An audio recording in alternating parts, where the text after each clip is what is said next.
Origines IJI berupaya memulihkan nama baik sebagai ASN di Papua Barat.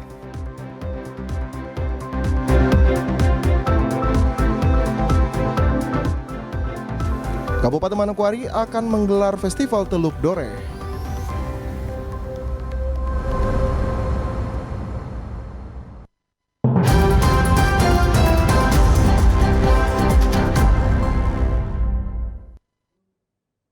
Selamat petang saudara, berita Papua Barat hari ini kembali hadir menjumpai Anda, edisi Selasa 25 April 2023. Sejumlah informasi dari daerah di Papua Barat dan Papua Barat Daya akan kami hadirkan untuk Anda. Bersama saya Susan Mampioper, inilah Papua Barat hari ini selengkapnya.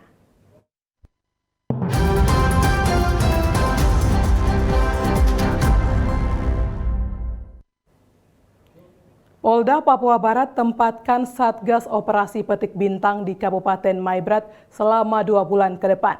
Hal ini dilakukan guna membantu masyarakat yang saat ini belum balik akibat dampak penyerangan kelompok KKB di daerah Maibrat dan Bintuni beberapa waktu lalu. Sebelumnya, Satuan Tugas Satgas Operasi Petik Bintang Mansinam 2023 Polda Papua Barat berhasil memulangkan sebanyak 26 orang pengungsi ke 2 kampung di Kabupaten Maibrat, Papua Barat Daya pada Kamis 14 April 2023 lalu.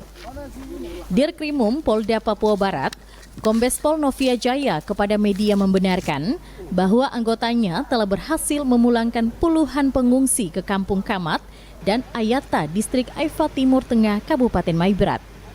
Novia menyebutkan anggota Satgas Operasi Petik Bintang yang masih berada di Kabupaten Maibrat akan ditugaskan selama 2 bulan guna membantu proses warga yang belum kembali ke rumah mereka dampak dari teror yang dilakukan kelompok KKB di daerah Maibrat dan Bintuni. Tahap mungkin sekarang 2 bulan dulu tahap pertama, nanti akan dievaluasi dan nanti akan diperpanjang lagi. Ya. Jadi sampai nanti semua masyarakat yang mengungsi, ya kondisinya sekarang memang semua rumah-rumah itu kosong semuanya. Tapi dengan kita sudah ada di sana, sudah ada petugas kepolisian di sana, masyarakat sudah mulai masuk, ya, akhirnya nanti ke depannya akan seperti normal seperti biasa. Gitu ya. Novia Jaya menambahkan, akibat penyerangan kelompok kriminal bersenjata di Kabupaten Maibrat beberapa tahun lalu, kurang lebih sebanyak 3.000 orang masih belum balik ke rumah mereka. Dirinya menyebutkan, kebanyakan dari pengungsi ini tinggal di keluarga mereka yang berada di Sorong, Aimas, dan Kumurkek. Sekali, saya pernah bertemu dengan Pak Bupati yang menyampaikan ada sekitar lebih dari 3.000. Nah, 3.000. Jadi semua pengungsi itu ada sekitar 3.000-an. Ya. Tapi realnya nanti akan kita cek lagi. Ya. Nah, itu hanya data di atas kertas ya. Tapi realnya akan kita cek lagi. Berarti yang sisanya ini masih berada di mana ini, Komandan? Ada, terbagi-bagi, ada di Kumurkek, ada di Sorong, ada di Aimas, jadi mereka banyak menyebar-nyebar ini. Nah, jadi yang pulang kemarin itu yang mereka ada di Kumurkek. Kumurkek, dekat situ, maka kita ajak masuk ke dalam.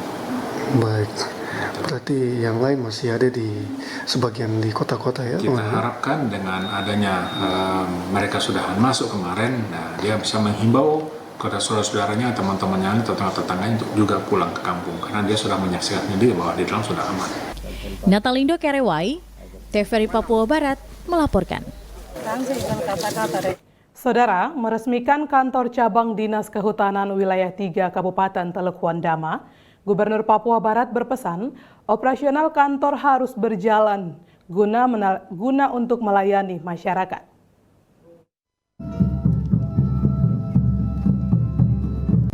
Aktivitas pelayanan di kantor cabang Dinas Kehutanan Teluk Wandama akhirnya bisa berjalan normal setelah penjabat Gubernur Papua Barat Palus Waterpau meresmikan penggunaan kantor tersebut. Peresmiannya sendiri ditandai dengan penandatanganan batu prasasti dan pengguntingan pita oleh penjabat Gubernur Papua Barat Palus Waterpau. Sementara Bupati Teluk Wandama Hendrik S. Mambor membuka pintu gedung kantor cabang Dinas Kehutanan Teluk Wandama. Dalam sambutannya, Bupati Teluk Wandama Hendrik Mambor mengaku kehadiran gubernur ini menjadi motivasi dan dorongan bagi jajaran pemerintah Kabupaten Teluk Wandama untuk lebih bersemangat dalam bekerja. Salah satu yang mendapat apresiasi oleh Bupati Mambor adalah Gubernur Papua Barat mengangkat anak asuh dan dorongan perbaikan stunting. Gerakan ini, kata Bupati, akan dilanjutkan oleh Bupati dan Wakil Bupati Teluk Wondama, Ketua PKK, Ketua GOW, dan pimpinan OPD di Pemda Teluk Wondama agar bisa menekan sekecil mungkin stunting di Teluk Wondama. Dari Teluk Wondama, Tonciso Mambui, TVRI Papua Barat melaporkan. Berusaha memulihkan nama baiknya, Origenes IJ mengajukan surat keberatan pemberhentiannya sebagai Kepala Biro Umum Setda Papua Barat kepada Gubernur dan juga Menteri Dalam Negeri. Merujuk pada Peraturan Pemerintah Nomor 79 Tahun 2018 dan Undang-Undang ASN Nomor 5 Tahun 2014, dirinya telah mengajukan keberatan kepada Gubernur sebagai pejabat pembina kepegawaian di Provinsi Papua Barat. Pada tanggal 6 April lalu, surat yang sama juga diserahkan kepada Kementerian Dalam Negeri pada tanggal 11 April lalu. Origenes IJ mengatakan, Presiden memberikan penghargaan kepada dirinya Satya Lencana 20 tahun, tetapi pemerintah Papua Barat memberhentikan dirinya, sehingga masalah yang ia alami sedang dikaji di Biro Hukum Kemendagri. Origenes IJ menilai pemberhentiannya ada unsur like-dislike, bukan profesionalisme selama memimpin. Banyak inovasi yang ia buat di Biro Umum Setda Papua Barat. Surat SK itu bukan Menteri Dalam Negeri, bukan. Yang pemberhentian dengan 3 orang. Tidak. Oh, bukan Menteri Dalam Negeri. Tidak. Makanya kemarin saya bilang, loh, Presiden memberikan penilaian untuk saya pekerjaannya baik, ini tanda tangan basah loh Jokowi. Iya. Bukan atas nama. Iya. Tapi malah kok pemerintah provinsi malah Jadi kami 3 orang itu. Berarti kontradiktif dong Bapak. Iya. Itu gimana tuh Bapak, tanggapan Bapak dengan kontradiktif itu? Tanggapan itu yang saya ajukan keberatan itu kepada Pak Gubernur. Terus berikut tanggal 11 saya sampaikan kepada Pak Menteri. Itu disampaikan langsung kan? Iya, disampaikan Langsung ke Jakarta. Ketemu Mendagri. Iya. Nah, tinggal nanti mereka, dan persoalan itu sementara dikaji di Biro Hukum Kemendagri. Bapak melihat ini unsur like dislike atau bagaimana? Ya, like dislike. Bapak melihatnya like dislike, bukan profesionalisme kerja. Bukan. Ya, kalau bicara profesionalisme, bicara kinerja, satu. Iya. Saya sejak mulai masuk di Biro Umum dilantik. Iya. Yang pertama itu inovasi yang saya lakukan ya. Pihak BUMN, bank-bank itu, sejak kantor ini ada, mereka menggunakan gedung-gedung itu tidak pernah dibayar. Tidak pernah dibayar. Saya begitu masuk jadi Kepala Biro Umum tahun 2016, saya langsung panggil mereka BUMN, Bank Mandiri, Bank Papua, BNI, BRI, kantor pos dulu di belakang kan? Iya. Ayo menghadap. Kalian harus bayar ini. Tidak, ini kita bicara tuh. Lalu dasar saya buat MOU dengan mereka bayar. Jadi Biro Umum bukan OPD penghasil, tapi saya ciptakan itu. Jadi setiap tahun PAD masuk dari hasil kerja nyata saya itu 1.654 juta untuk Kekasda. Itu salah satunya ya Bapak. Salah satu inovasi. Nah, ada satu inovasi. Lalu yang kedua, saya ikut inovasi dalam sistem penerimaan tamu secara terpadu. Saya ikut lomba kan, Biro Umum juara 1. Lalu waktu HUT Korpri, saya bangun sebuah inovasi baru dalam sistem pengelolaan sistem informasi manajemen persuratan secara elektronik, juara 1. Nah, kira-kira apa kinerja yang dibilang tidak baik ya? Origenes IJ menambahkan, salah satu kesalahan fatal yaitu maladministrasi. Nomor SK yang dikeluarkan itu ilegal, karena cara nomenklatur atau klarifikasi penomoran dalam tata naskah kedinasan tidak seperti itu. Nah, ada satu maladministrasi yang terjadi. Ya, dicatat baik. Nomor SK yang dikeluarkan 281.2/05/2003 itu ilegal. cara nomenklatur atau klasifikasi penomoran surat dalam tata naskah kedinasan tidak seperti itu. Itu berdasarkan apa? Peraturan Menteri Dalam Negeri nomor 78 tahun 2012 yang dirubah menjadi Peraturan Menteri nomor 83 tahun 2022. Tanggal 5 Maret kemarin itu Pak Gubernur sudah tanda tangan surat edaran untuk seluruh OPD yang ada di Papua Barat wajib menggunakan nomor kode klasifikasi penomoran surat. SK yang dikeluarkan bertentangan nomor. Lalu pertanyaannya, nomor SK itu dibawa dari mana itu? Nomor yang benar itu adalah penulisan 800.1.3.3. Itu mengatur tentang pengangkatan dan pemberhentian pejabat struktural maupun fungsional. Tapi yang di SK berapa nomor? SK yang di SK saya kan 821.2/05/2023. Bukan 83 ya? Bukan.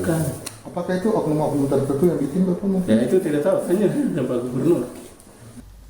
Sesuai dengan aturan, apabila sampai 10 hari tidak ada tanggapan, maka upaya hukum akan diajukan ke Pengadilan Tata Usaha Negara agar dapat memulihkan nama baik sebagai aparatur sipil negara di lingkup pemerintah Provinsi Papua Barat. Jimmy Tabisu, TVRI Papua Barat melaporkan. Kita ke informasi lain, Saudara. Perbedaan data stunting antara pemerintah pusat dan Pemda Manokwari perlu dilakukan pendataan ulang dan memetakan data stunting dan data anak dengan status kurang gizi. Pada bulan Maret 2023, data anak stunting di Manokwari meningkat setelah dikeluarkan data dari pemerintah pusat melalui Kementerian Kesehatan. Data ini sangat berbeda dengan data dari pemerintah Kabupaten Manokwari. Sebab sejak Oktober 2022 lalu, pemerintah Kabupaten Manokwari bersama dengan Pokja Percepatan Penurunan Stunting di Manokwari telah melakukan pendampingan serta pemberian makanan tambahan kepada anak dengan resiko stunting.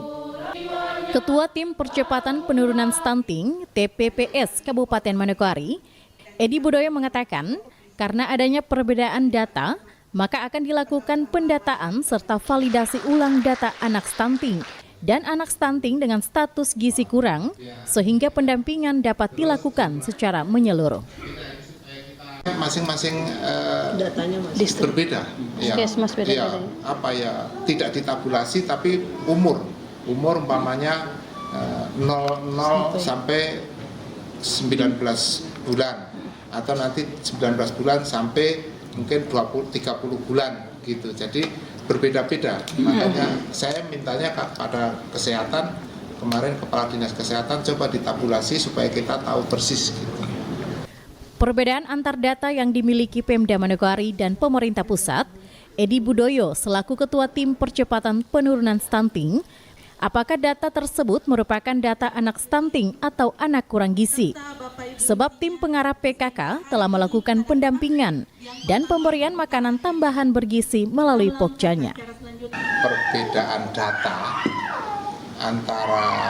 antara kita dari pemerintah Kabupaten Manokwari dengan apa yang dilaporkan ke pemerintah pusat pada saat Raker Bupati seluruh Indonesia di Bogor tahun lalu kan, itu apa data yang kita pegang dengan data yang dibacakan oleh Menteri Kesehatan yang dilaporkan kepada Bapak Presiden itu terjadi perbedaan.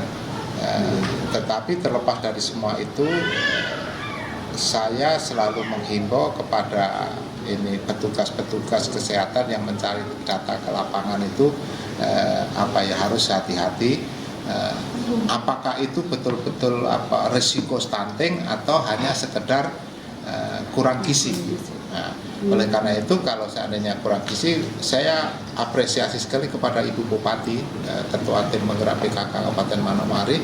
Beliau sudah intens sekali untuk mengintervensi dengan memberikan bantuan berupa makanan tambahan yang bergizi kepada masyarakat yang tadi dilaporkan di tiap-tiap distrik ada terjadi masyarakat yang kurang gizi.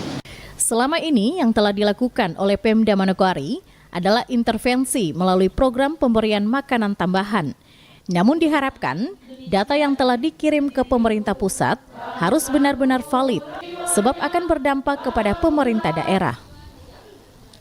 Arina Irianan, TVRI Papua Barat melaporkan. Saudara, pemerintah kabupaten siap mendukung suksesnya perayaan Paskah Nasional yang akan dilaksanakan di Manokwari pada 4 hingga 6 Mei mendatang. Perayaan Paskah Nasional tahun 2023, Kabupaten Manokwari, Provinsi Papua Barat ditunjuk menjadi tuan rumah. Paskah Nasional dijadwalkan akan berlangsung pada tanggal 4 hingga 6 Mei mendatang. Dengan berbagai kegiatan yang akan digelar yang melibatkan berbagai elemen masyarakat. Bupati Manokwari Hermus Indo belum lama ini mengatakan, Pemda Manokwari sebagai tuan rumah siap untuk menyukseskan perayaan Paskah tersebut. Nasional yang direncanakan awal bulan Mei itu telah disampaikan, saya telah menerima audensi dari panitia peringatan Paskah Nasional di kediaman saya ini juga. Dan prinsipnya ya pemerintah daerah Kabupaten Manokwari bersama seluruh rakyat di Kabupaten Manokwari kita akan berupaya untuk menjadi tuan rumah yang baik bagi seluruh tamu-tamu kita. Lebih lanjut dikatakan, pada perayaan Paskah Nasional direncanakan akan dihadiri Wakil Presiden Republik Indonesia sehingga diharapkan dengan kehadiran Wapres nantinya, pencanangan 5 program pembangunan prioritas dapat dilakukan. Diketahui bahwa panitia perayaan Paskah Nasional tahun 2023 diketuai oleh Domingus Mandecan yang telah dilantik pada Februari lalu. Arina Irianan, TVRI Papua Barat melaporkan. Informasi selanjutnya akan hadir setelah jeda berikut ini. Tetaplah bersama kami.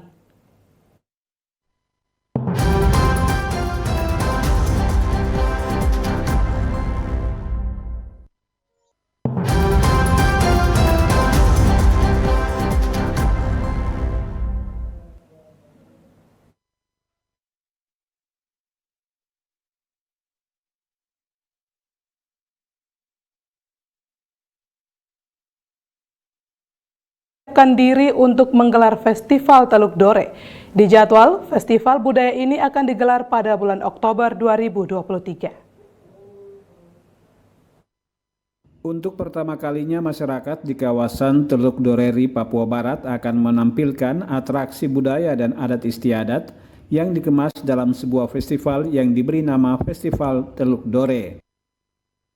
Konsep dari festival ini sendiri sedang dipersiapkan Dinas Pariwisata, Kepemudaan dan Olahraga Kabupaten Manokwari bersama stakeholder terkait. Kepala Dinas Pariwisata, Kepemudaan dan Olahraga Kabupaten Manokwari, Immanuel Pangaribuan, mengatakan Festival Dore akan digelar pada bulan Oktober 2023, sehingga saat ini konsepnya terus dimatangkan. Tujuan dari gelaran Festival Budaya Dore selain untuk melestarikan adat istiadat dan budaya masyarakat di kawasan Teluk Doreri, juga sebagai ajang promosi pariwisata Kabupaten Manokwari yang kini mulai berkembang. Tahun ini juga kita melalui wisata yang dapat kita tonjolkan juga, yaitu Festival Teluk Dore yang pada Oktober nanti kita akan laksanakan, di mana pada festival ini kita laksanakan berbagai kegiatan seni dan budaya, terutama mengangkat budaya atau tradisi yang pernah ada ataupun yang masih berlanjut ya di suku Doreri. Nah, ini yang kita coba angkat dan di dalamnya nanti dikemas untuk atraksi-atraksi yang lainnya.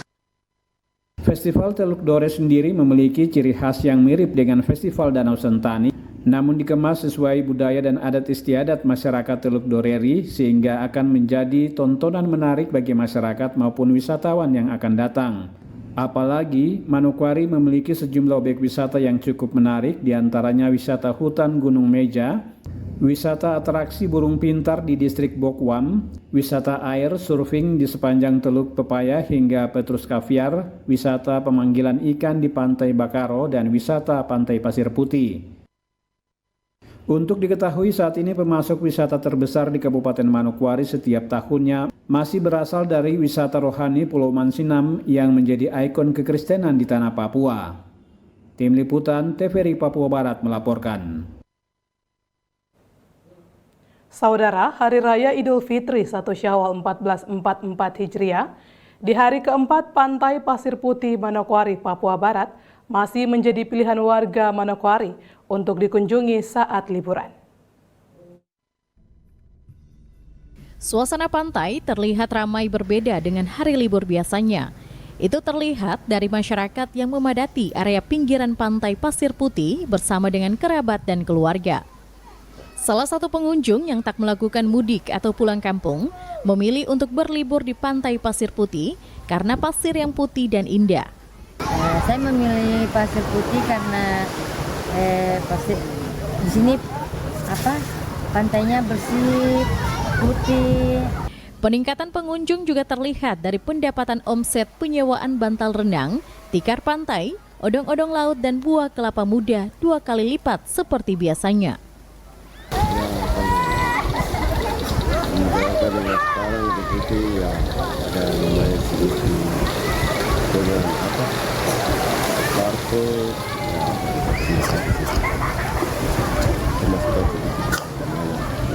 Peningkatan pendapatan dirasakan juga oleh penjaga parkiran di area Pantai Pasir Putih, di mana parkiran roda 4 maupun roda 2 terlihat penuh sejak Hari Raya Idul Fitri di tahun ini. Jadi keramaian itu di waktu hari Sabtu sama Minggu, itu hari biasa. Kalau hari-hari liburan, itu tergantung masa liburannya. Itu akan terjadi dari pagi hingga sore hari. Maria Talim Bekas, TVRI Papua Barat, melaporkan. Saudara, Gereja Masehi Advent Hari ke-7 GMAHK sewilayah Manokwari melaksanakan sekolah Alkitab liburan yang diikuti oleh anak-anak di setiap jemaat GMAHK yang ada di Manokwari, Papua Barat. Gereja Masehi Advent Hari ke-7 adalah simbol pergerakan pekabaran Injil 3 malaikat, seperti Wahyu Yohanes Kekasih di Pulau Gersang Patmos, bahwa Injil yang kekal ini harus diberitakan. Sekolah Alkitab liburan atau SAL selama 3 hari menjadi kegiatan yang begitu sangat bermanfaat bagi masing-masing keluarga melalui jemaat.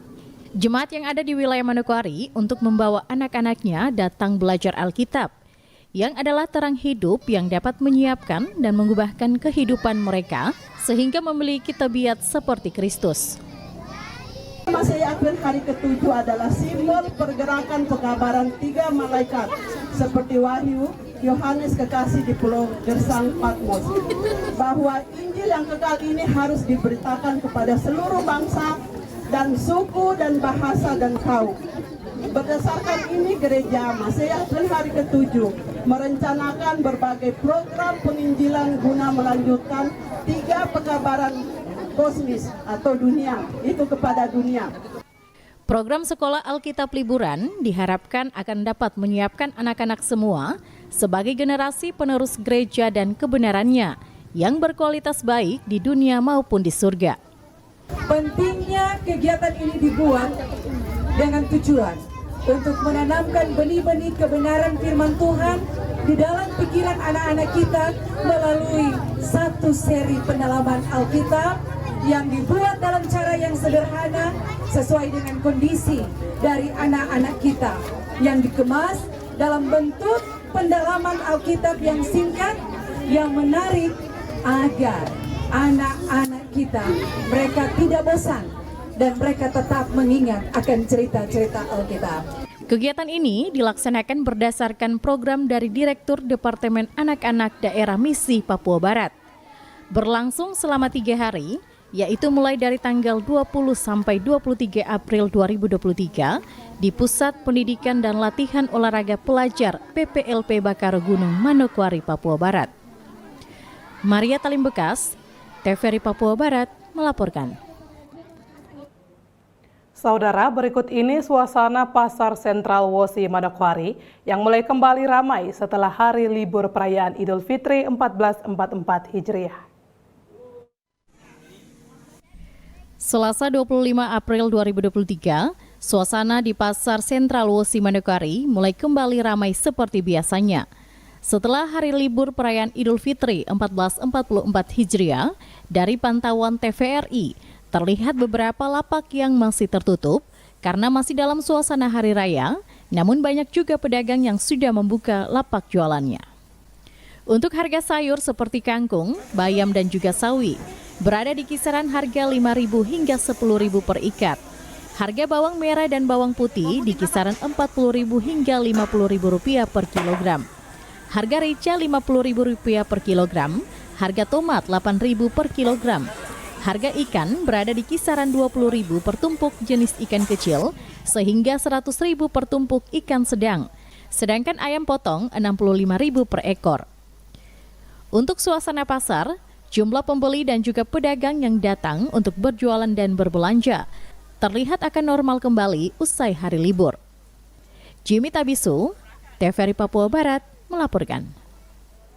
Informasi tadi sekaligus menutup jumpa kita pada Papua Barat hari ini, edisi Selasa 25 April 2023. Mewakili seluruh kerabat kerja yang bertugas, saya Susan Mampioper undur diri dari hadapan Anda. Terima kasih atas kebersamaan Anda, sampai jumpa.